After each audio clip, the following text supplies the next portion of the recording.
मंत्रियों की नफरती सोच सामने आ रही है। कभी रामचरितमानस पर विवादित बयान दिया जाता है तो कभी सेना का अपमान किया जाता है। सवाल आखिर ये हो गया है कि राजनीति का ये कौन सा निम्न स्तर है कि बार बार इस तरह के बयान दिए जाते हैं। एक तरफ जहां सियासत गर्मा गई है तो दूसरी तरफ ये मामला भी अब जोर पकड़ता जा रहा है, क्योंकि जनता भी देख रही है कि किस तरह की बयानबाजी यहां पर की जा रही है। रिपोर्ट देखें।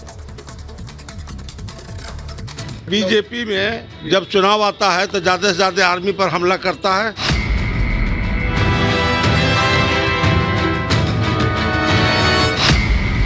शहादत पर फिर से राजनीति। अब स्पष्ट हो गई है कि वो प्लान था गवर्नमेंट का। विवाद की नई कहानी, मंत्री जी की बदजुबानी। शर्मनाक सियासत की नई टाइमलाइन। विवादों में नीतीश कुमार के एक और मंत्री। नीतीश कुमार के मंत्रियों ने मानो वोट बैंक की राजनीति में किसी भी हद तक गिर जाने की ठान ली हो। यही वजह है कि अभी रामचरितमानस को लेकर बिहार के शिक्षा मंत्री चंद्रशेखर के विवादित बयान का मामला शांत भी नहीं हुआ था कि अब आरजेडी कोटे के दूसरे मंत्री सुरेंद्र प्रसाद यादव ने सैनिकों की शहादत को लेकर विवादित बयान दे डाला है।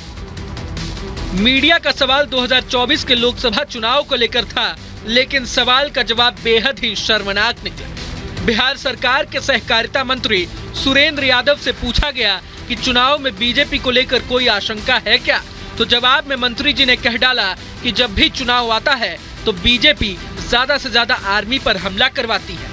नीतीश बाबू के मंत्री यहीं नहीं रुके, उन्होंने यहां तक कह दिया कि इस बार भी ऐसा हो सकता है।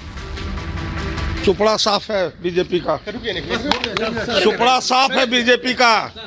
मैं बीजेपी का चुनौती स्वीकार करता हूं, सुपड़ा साफ है। आपको लगता है कि बड़ी आशंका भी है क्या कि कुछ बड़ा खेल होगा या बीजेपी कुछ बड़ा कर सकती है, कुछ बड़ा कुछ? बीजेपी में जब चुनाव आता है तो ज्यादा से ज्यादा आर्मी पर हमला करता है। इस बार लगता है कि किसी कंट्री पर हमला करे। सुरेंद्र यादव के बयान के बाद सियासत का गरमाना भी लाजमी है।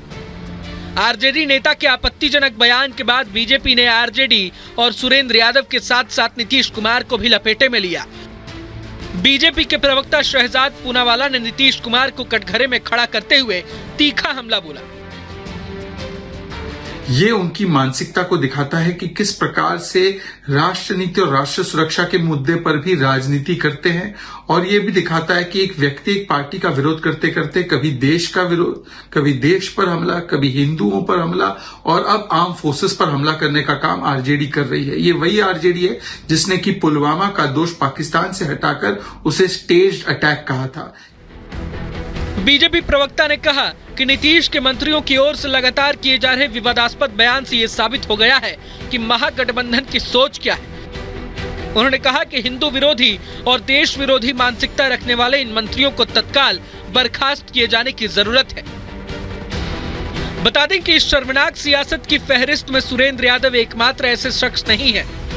बीते दिन नेशनल कॉन्फ्रेंस के नेता शेख मुस्तफा कमाल ने भी 2016 के उरी आतंकी हमले और 2019 के पुलवामा आतंकी हमले को पहले से प्रायोजित बताया। बात करीब करीब अब स्पष्ट हो गई है कि वो प्लान था गवर्नमेंट का, चाहे वो डिफेंस हो चाहे वो कोई और हो, गवर्नमेंट ऑफ इंडिया का। और एक उनकी तस्वीरें भी नहीं देखी, उनकी लाशें भी नहीं देखी। अग्रवाद उसमें इन्वॉल्व नहीं है, ये इनमें अंदरूनी मामला है। विपक्ष के नेताओं के इन बयानों को सुनकर तो यही लगता है कि बीजेपी का राष्ट्रवाद उन्हें रास नहीं आ रही।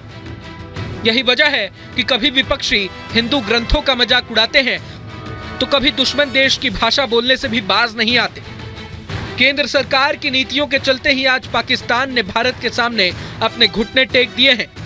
पाकिस्तान के पीएम दुनिया में कटोरा लिए घूम रहे हैं, लेकिन यहाँ तो बीजेपी के विरोध में विपक्ष सर्जिकल स्ट्राइक, गलवान सहित उरी हमलों पर सवाल उठाने से बाज नहीं आ रही। Bureau report, Republic Bharat.